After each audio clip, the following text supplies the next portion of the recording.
Okay, B'Shara Tova Mutzlachat. We're starting now the second Sefer of Mishle, which is essentially Perek Yud in Mishle. If we go back to the first Pirush of the Gaon in Pasuk Aleph, Perek Aleph, on the Pasuk Mishle Shelomo ben David Melech Israel, says the Gaon the following. He says, והוא עשה כאן 3 ספרים. Shlomo HaMelech wrote 3 books. שהם 3 משלי, which are 3 books of Mishle, of Proverbs. Rishon, the first one, ala Chokhmah, right? About Chokhmah, which we, Baruch Hashem, have learned. והשני ala Musar, and the second is on Musar. והשלישי ala Torah, and the third is on the Torah. He says, ונגד שלושה, אמר כאן 3 דברים. He says, Shlomo is the Chokhmah. Ben David, who was a Chassid, right, is Musar. Melech Israel, it's Malchut, which represents the Torah Kedusha.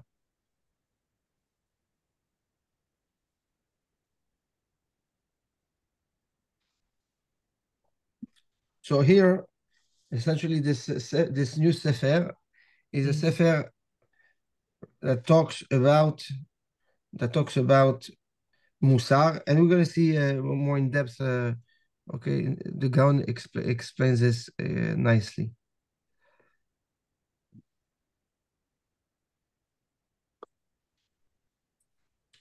So the pasuk says the following: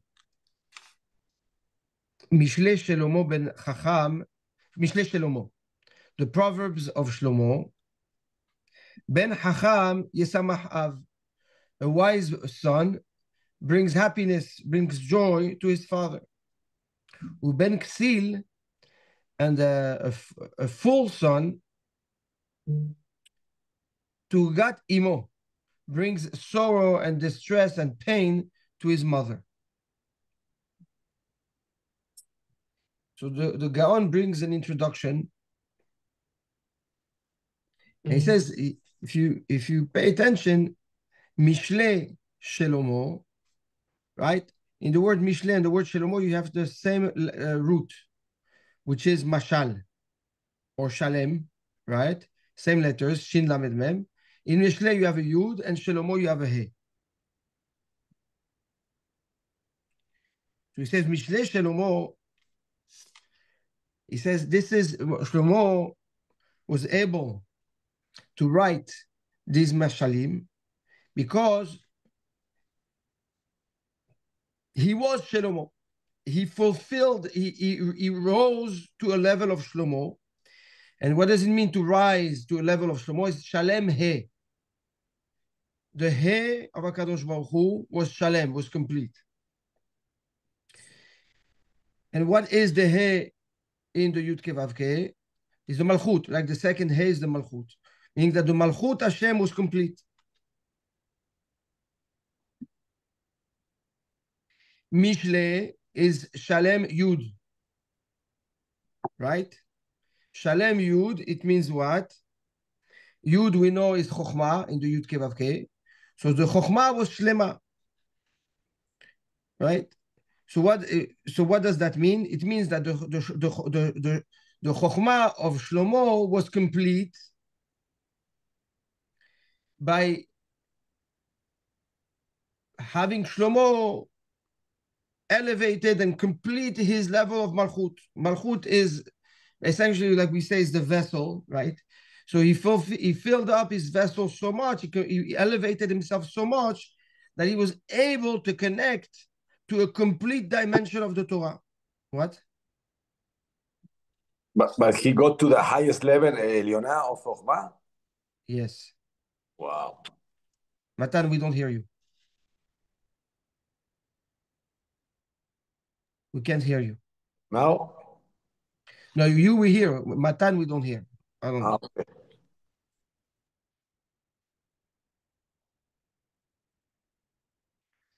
So, and the Gaon sends us to a Zohar. The Zohar Kadosh Daf Kuf Nun.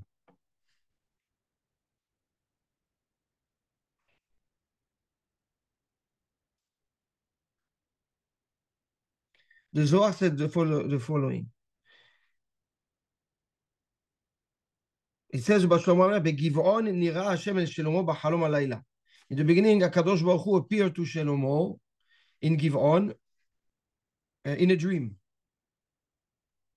and he told him, "Vayomer Elohim," Hashem told him, "She'al ma eten lach." Ask me what you want.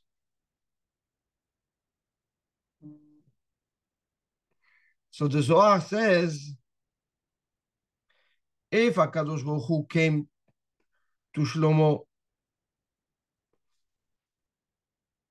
in a dream,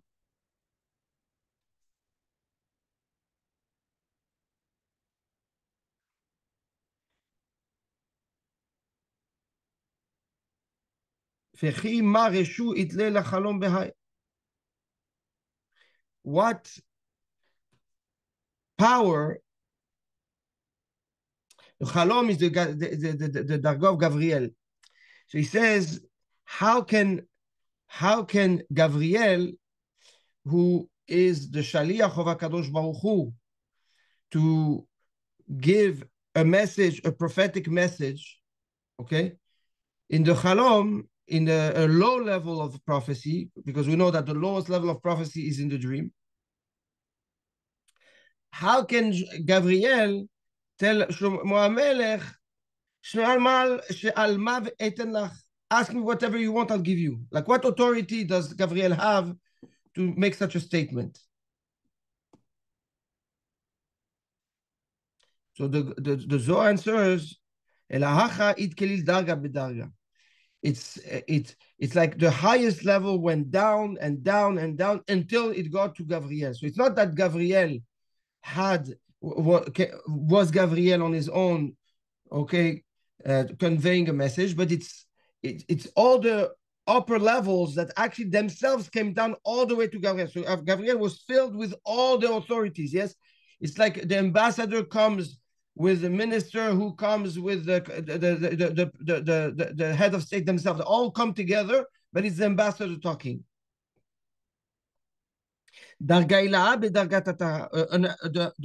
The higher level inside the smaller level. And he says, how did that happen? Begin the ad kan Shlomo lo hava shlim. Until that point, Shlomo was not complete. But when he elevated himself and he was complete, and we're going to say what it means complete. That's when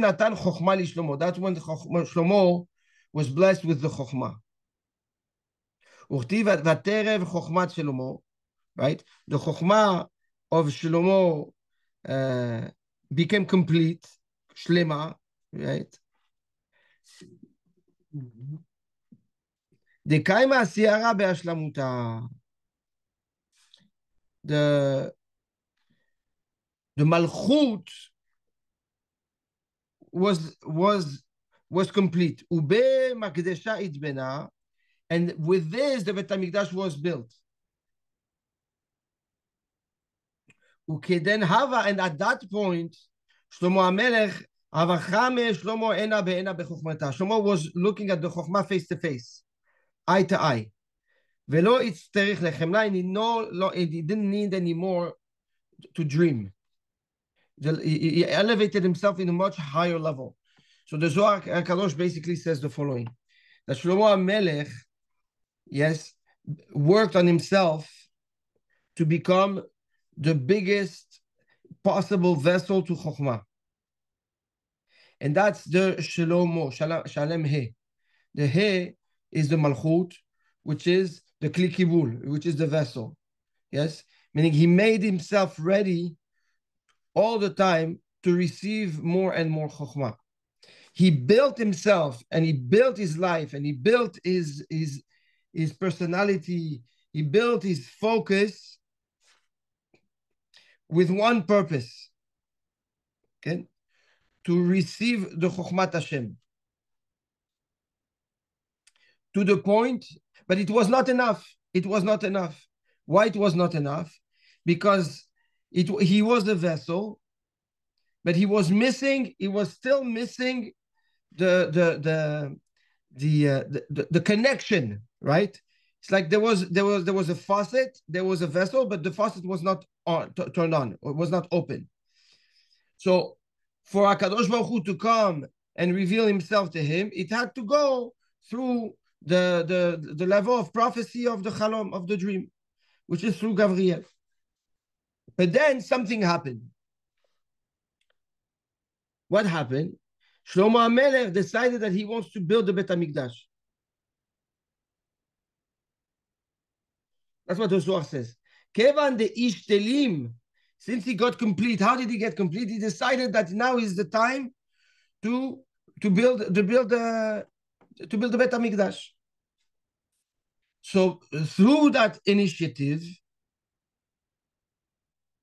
he was zoche to now bring down the Chokhmah, the Yud of Mishle, okay?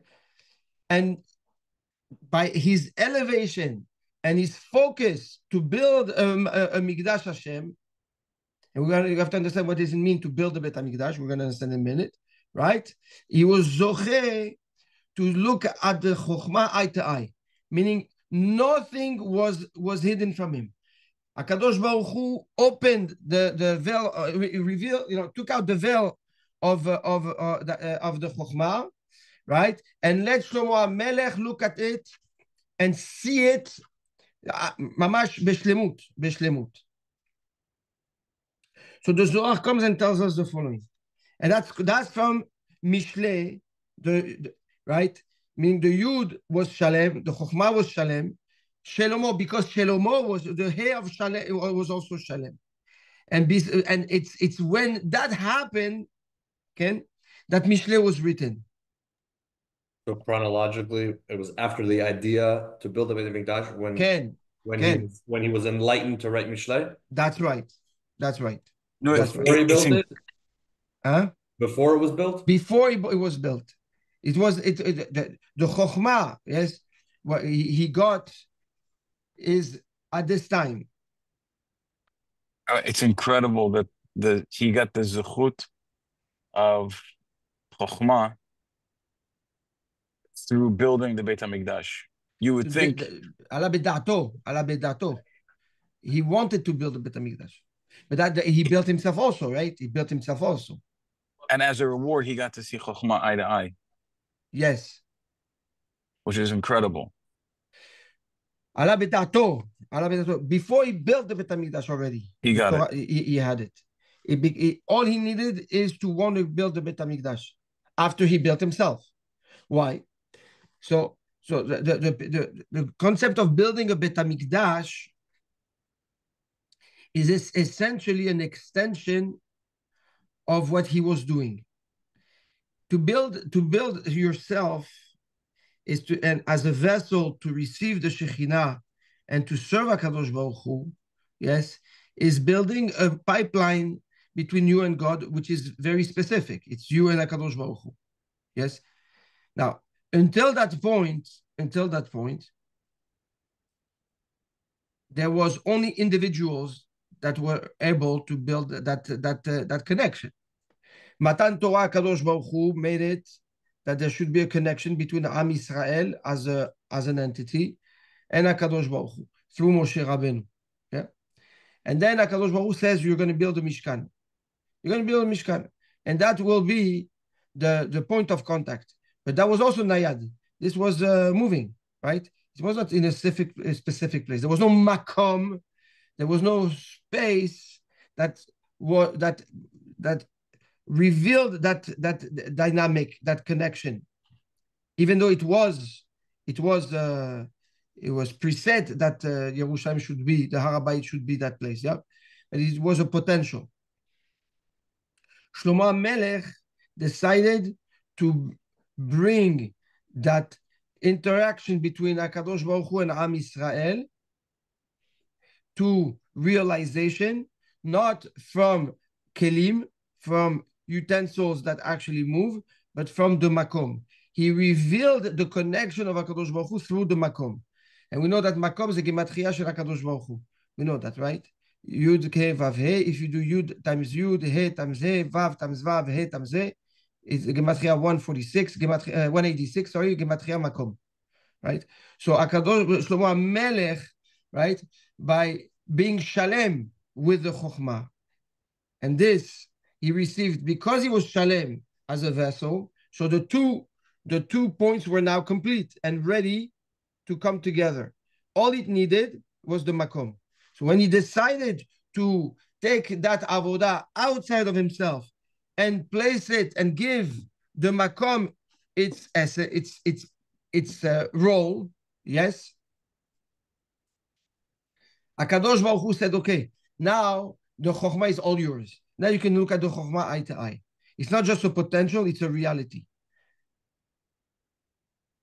Okay, and that is the sword of Mishle Shelomo, right? The chokhmah was shalem and the he was shalem. And says the Gaon, when you're a vessel to receive, right? That's the end result, right? That's the last station in the sirot. And you're receiving the chokhmah, which is the top one, yes. So you're fusing the potential and the reality. You're fusing the idea and the action, right? That in itself is what? That connection. That's what da'at is about. What is da'at? Da'at is to bring into reality what you have in your chokhmah, yes? Is how to apply and bring a purpose and a goal to your chokhmah. So that connection between the malchut and the chokhmah, the fusion between the two, can only happen through the da'at. Right? So he says all mishle at the end of the day, yet all mishle, all of it is a inyan that is fusing the potential and its reality. So we spoke about the chokhmah, which was the first sefer. Now, what we're talking about the musar, right? Is we're moving to the da'at, which is the connection, right? So we had Mishle Shlomo, we have Mishle Shlomo in the beginning of the first sefer, and again we have Mishle Shlomo now, but focused on the musar, which is the application, right, of the chokhmah in your behavior, and that is the stimulation of the da'at. And for that specific reason, for that specific reason, says the Gaon, you will see that Al Pirov, most of the psukim that we will be learning in that second book, every pasuk as davar ve'ipucho has flip side of the same coin, the good and the bad. You're going to see that that's the structure of most of the psukim. And when you have both, that's the da'at, right? It's a da'at tov vara. The da'at is the application of the understanding of the tov of the ra and how to apply the chokhmah to choose the tov, right? So we'll see through that sefer that we're stimulating, we're seeing our da'at. It's this entire sefer, the second sefer of Mishle, is coming to allow us to develop our da'at by bringing forward most of the time, if not to say all the time, yes, the flip sides of situations in many different versions. And that's what Musar is about. Musar is understanding the negativity, the challenge, understanding the positive, and having the da'at to choose the positive. That's what Musar is about. It's to help you have the da'at Torah to make the right choice. But you can only make the right choice if you have proper analysis of the two sides that are in front of you, the good and the bad, right? And understand why do the good and what's the outcome of doing the bad. So that's what this sefer is going to come and help us develop.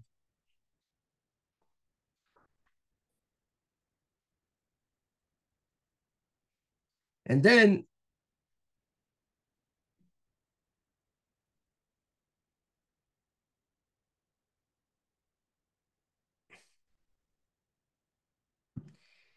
he says something very interesting. He brings a Zohar Chadash. David HaMelech said, Ulcha Yeshulam Neder. Ulcha, to you, Yeshulam Neder, my promise will be complete. Yeshulam, right, is Otilot Mishle. If you look, it's in Telim Perek Samech He, Pasuk Bet. With you, Ulcha Yeshulam Neder, my promise will be, my vow will be fulfilled. When will it be fulfilled? When Shlomo HaMelech will be at a level where he can write Mishle. Yeshulam. It will be Shalem when there will be Mishle. And when is there Mishle? When there will be a He that is Shalem and a Yud that is Shalem. Right? So Shlomo HaMelech answers David HaMelech, his father, in Shir HaShirim. And he says, you know how I got to all this? He says, Zohar Kadosh says the following. If you look at Shir HaShirim, the first psukim of Shir HaShirim, he says, it starts like this. Let me open. Shir HaShirim asher lishlomo shin. Yishakeni mineshikot pihu, ki tovim dodecha miyayin. Yud.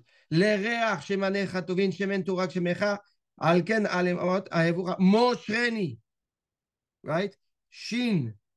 Lamed Yud Mem. Otiyot Mishle.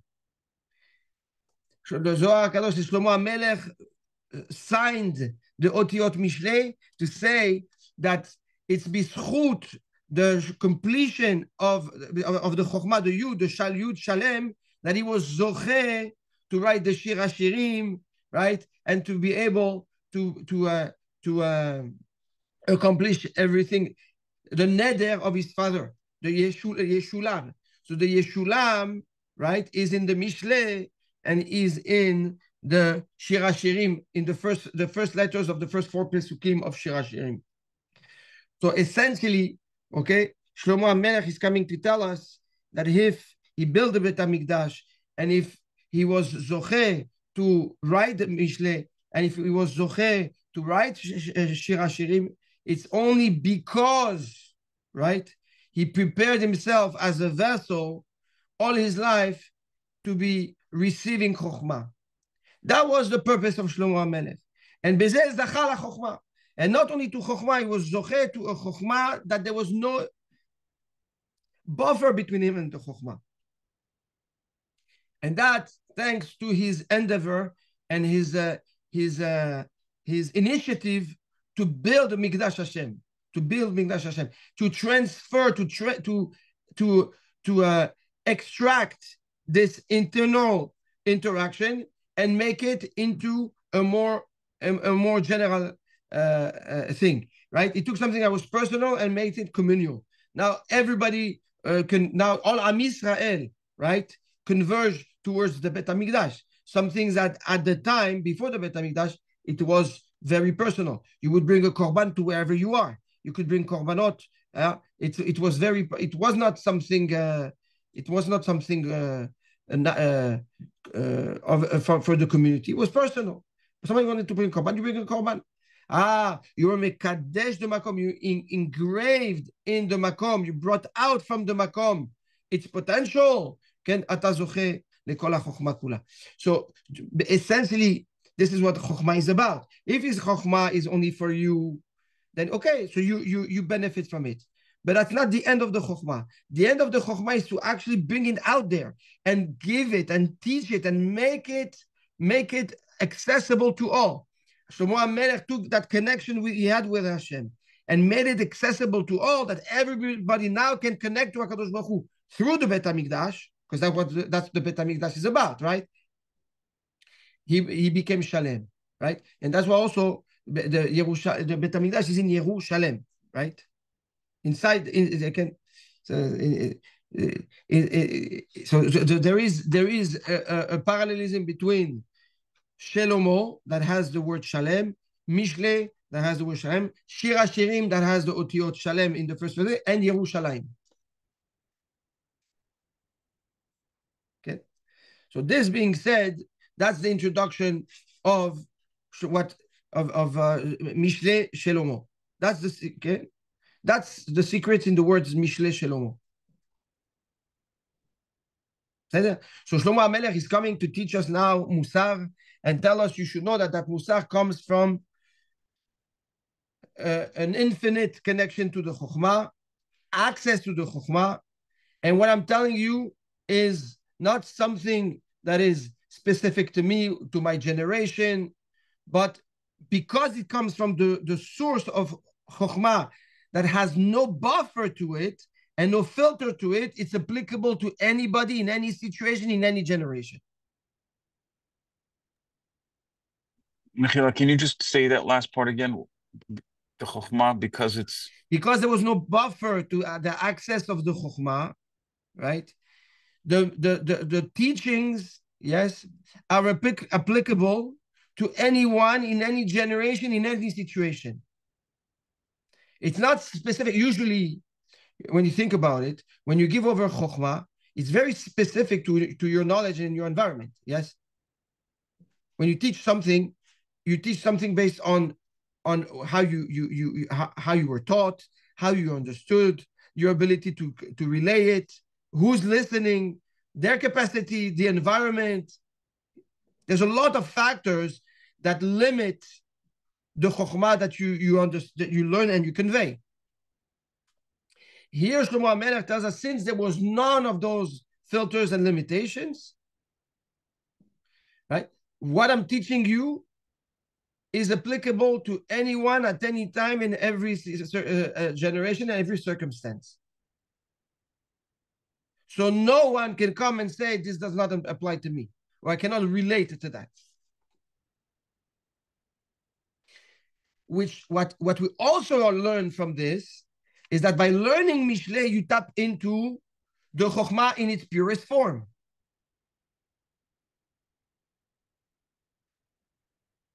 So the only buffer is us. Okay? So as much as we want to open ourselves to receive it, that's how much we're going to take from it. But essentially, the Chokhmah that Shlomo HaMelech is teaching us in his Mishlei comes from the purest essence of Chokhmah. Now, not Chokhmah that we understand, the source of Chokhmah, the Yud of Yivtke Vavke.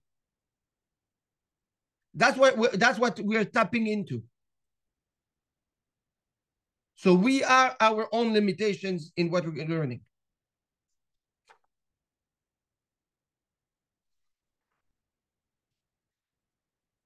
And Shlomo HaMelech starts Musar, I think, with a phenomenal subject. Okay, the Musar, how does he start it? He doesn't start teaching you Musar about yourself. He says, Ben Chacham Yesamach Av. When you have a son that is smart, that is wise, it brings happiness to the father. Uben Kesibet, when you have a son that is foolish, to Gav Imo will bring sorrow and distress and sadness to the mother.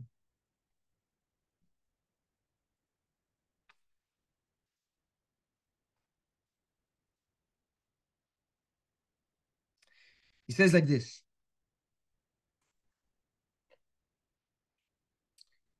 He says, Ben Chacham, first of all, when do you have a Ben Chacham?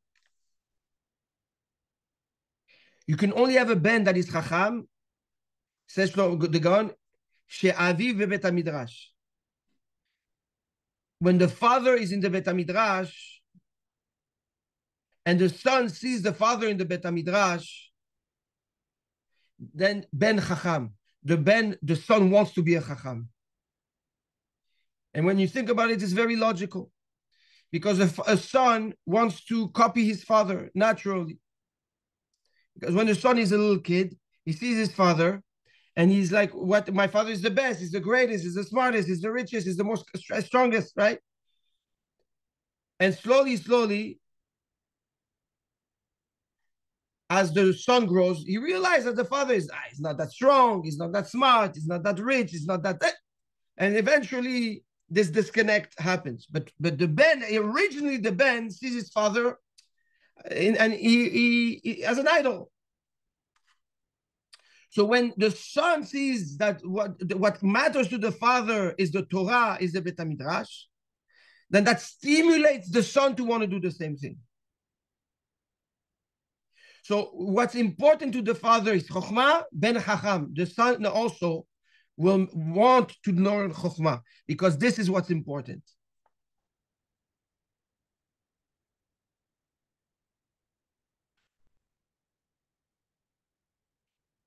So that's how you develop a boy, a son that wants Chokhmah. And Be'emet, you see that, you see that the batim, the houses that are mechabdei talmidei chachamim, that, give chashivut to talmidei chachamim, the children want to be talmidei chachamim. Most of the time, you'll see the kids end up b'nei Torah. When in the home, there's always chashivut of talmidei chachamim. If in the home, there's other things that are important, so that's what the kids develop. Yes. The vacation is important. That's vacation. The work is important. And work, the money. It's just it's natural course of things. Simply because the son wants to emulate what the father does. So says Shlomo HaMelech, we're talking about a case here, ben Chacham, of a son that is Chacham, right? We're talking about a son that's Chacham because the father respects and values and cherishes Chokhmah. And how does he values and cherish Chokhmah? Bebet HaMidrash. He is in the Bet HaMidrash. It doesn't mean that he's only physically in the Bet HaMidrash, but his mind is in the Bet HaMidrash. He carries his Chokhmah, he carries his Torah. So no matter where he goes, he's in the Bet HaMidrash. So when a person lives, this reality, then his son will be Chacham, or at least will want Chokhmah.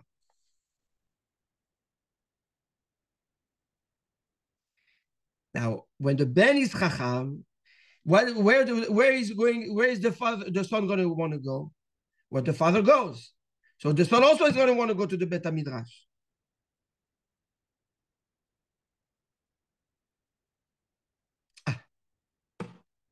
He says, what is the simcha, yesamach, right? Yesamach av, when it brings tears. When does a father have simcha, says the Gaon, says Shlomo HaMelech, when he sees his son learn Torah and may say his own Hidushim. Says the Gaon, there is no comparable simcha to a father. Is when the father sees his son come in the Bet HaMidrash and sit and learn.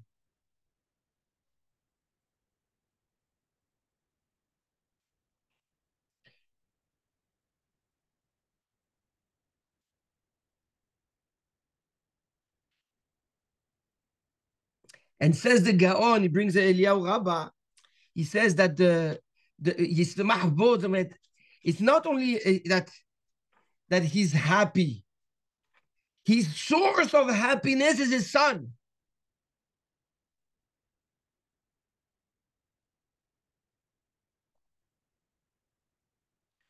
The highest level of satisfaction. Now he says the Gaon, since this experience, only the father is exposed because the mother is not in the Bet HaMidrash, so the mother does not really benefit from that simcha.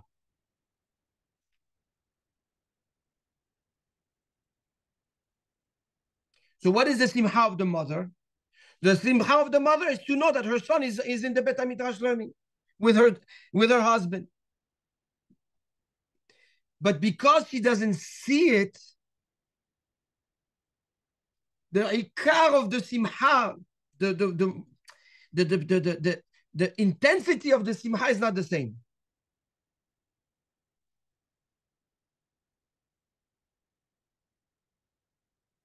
So Shlomo HaMelech starts with this book of Musar by telling us what? By telling us it's not about us. It's about our children. And it's not about us being happy. It's about our children making us happy. When a person tries to focus on his own happiness, you miss the boat. And when it's just about you, you miss the boat. The avodah is not about changing yourself. It's about it's about changing yourself in a way that changes your son automatically. If your behavior contaminates in good, you're in the right direction. And your true simcha and the focus of your happiness should be the happiness you get from your children, not from yourself.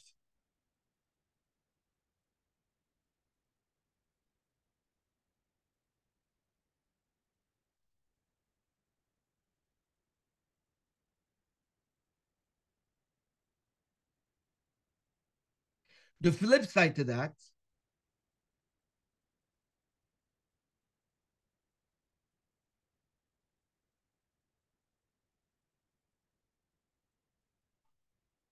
when the son is a fool, which means the father did not teach his son or show his son what's important for the son to actually want to go to the Bet HaMidrash, therefore the son is foolish. And therefore he is not going to go to the Bet HaMidrash. So if he's not going to the Bet HaMidrash, what does he do? He's hanging out at home. PlayStation, and I don't know if it exists, but all these Game Boys and all these games. Yeah, it's foolish. So where does he stay? He stays at home. With who? With his mother. So the mother sees the foolishness, the emptiness of her son. Uben ksil tugat imo. Who carries the sorrow, the pain? Who has the frustration? Right? First hand is the mother.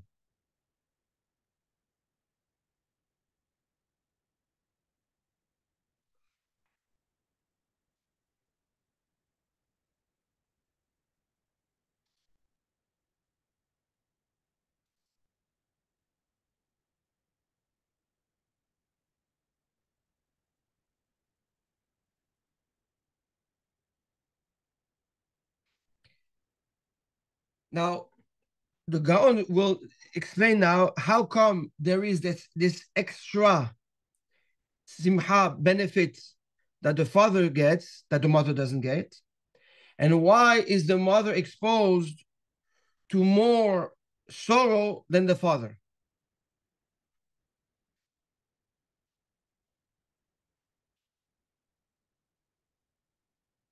So he brings, yes. He brings the Sha'ar HaGilgulim of the Arizal in Akdama Yud. He says that when a child is procreated, he's made of two kochot, right? He's made from the koach of the father and the koach of the mother.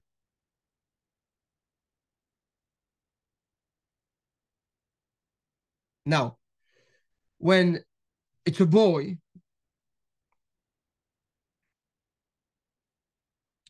if the power of the father is dominant and the power of the mother is recessive, when it's a boy, okay? So the boy has more chokhmah and is more inclined to tzidkut, because the father represents the chasadim, it represents the chokhmah, right? It's the side of the chokhmah. But if the boy receives more dominance from the mother than the father, then he has more inclination to be foolish and to be dismissive. The mother is the bina. The bina is the discernment, is always right separating and distancing himself, right? Are you coming from a koach of machloket, of separation, or are you coming from a koach of abundance and connection? The chokhmah is the power of connection and growth. The Binah is the power of distinction and separation. So when the boy gets more of the female dominance, of the mother dominance than the father dominance, then he's inclined to be more of a Ben Ksil. So for that reason, if the father was mitgaber, then he's benefiting from it. But if the mother is mitgaberet, then she pays the price for it. Now to open and this the Ya'abetz Asfaradi in his book Mitat Kesef addresses it in more details, that at the time of procreation, the halachot of tzniut and behavior in the intercourse plays a tremendous role in that specific matter, right? In the place, who's on top, who's on the bottom, who finishes first, who finishes last, right? What's in the mind of each other. All these factors at the time of intimacy plays a very, very important role in what will be dominant, and which koach will be dominant and which koach will be recessive, which presets the child to be more inclined in one direction or the other, and specifically if it's a boy, in those two aspects. So explains the Gaon that if the boy receives the power of the father, right? And all this is the Arizal. It's like he only brings the Ari Kadosh in the Shara Gilgulim. I'm telling you is the Ari Kadosh, right? So if the father does things the way he's supposed to, right, at the time of procreation, and he's on top and he's finishing last, and he's not, he has the right, and he controls the seder advarim, right? For the right with the right kavanah. So he's the dominant one spiritually, right? So if there is a procreation, the koach of the av is dominant, which is the giver, which is the chokhmah, which is basically the side of the giving, right? And by giving, that means what? Going to always forward, right? That's someone that's going to want chokhmah, that's one that's going to want to be proactive in doing actions that brings tzidkut and chokhmah. And the flip side, right? So the benefit goes to the father. So for that reason, the father has the simcha from his son, right? Because he's the one who injected that power, and now he benefits from that power, and he's happy to see that this power is coming to reality. If it's the other way around, right? And it's a boy, it's because it's very specific to it's a boy, right? Then where the wife is the one controlling the intimacy, the wife is on top, the wife is the one first, right? What happens? So she brings the dominance of the femininity, right? So of the ima, which is the discernation, which is the chilukim, right? Which bring the nature of a child to be always dismissive, distant, disconnecting, right? And therefore falls back, yes? And that child has a much harder time to connect to the chokhmah, to connect to the tzidkut, and falls behind. Now, because who was the dominant force? Well, it's the female, the wife. So the wife has to deal with that. So she's the one that's exposed to it at home, and she is the one who carries that sorrow in that matter. That doesn't mean it has to be like that, yes? But those are tendencies that lead to that. In order to learn, if possible, what should be, in theory, the kavanah the man should have in that moment? But it's the Kadeshim Shashamayim, Mizvat Peru Urvu, to have the kavanah of tzaddikim, yeah? And as long as it's done to bitzniut, right? And the right way, the person still has his mind. When does the person loses his mind? Is when he's less than the animalistic instinct of him takes away. Then at that point, it's not tzaddikim that he's thinking about. So that's yeah. Now another dimension. He says, why is we know that there's mitzvah ta'aseh velo ta'aseh. Aseh is chokhmah, right? Is the actual do. Lo ta'aseh is refraining, is the ima, right? So all the aseh comes the sitra de Abba and from the side of the father, and the lota aseh comes from the side of the mother. A tzaddik is defined by what? By his aseh, right? By his actions. A tzaddik is someone that does mitzvot a lot. And the rasha is known by what? By doing the lota aseh, right? So the rasha is the one that sticks to the lota aseh, meaning that sticks to the koach of the female. The tzaddik is the one that holds on to the koach of the aseh, which is the koach of the Abba. For that reason, right? The lota aseh, the pain is more exposed and felt and intense when there's lota aseh by the mother, and it's the simcha is more intense when the aseh are done by the father. Khalila, we're not being sexist or anything. Yes, we're just bringing out the spiritual buildup and how this impacts, yes, the behavior. It doesn't have to be like this, right? You have people that overcome their situation or their tendency. Yeah, but those are tendencies that essentially come, yes, from what? From the father. Because if the father at the end, yes, he was chacham and he knew what he was doing and he was preparing himself properly for moment of intimacy, then everything will go well, right? So all the arrows are pointing out to who? To the father. Meaning the musar, the outlook of the musar is not to be an individual, is to be a father, to understand the outcome of your actions and what these actions yield. That's how far you have to go when you learn your musar. Yes, so that's the focus. What is the outcome? The yield of the outcome of my behavior. Yes. How far that impact goes. This is how Shlomo Melech introduces his book of Musar.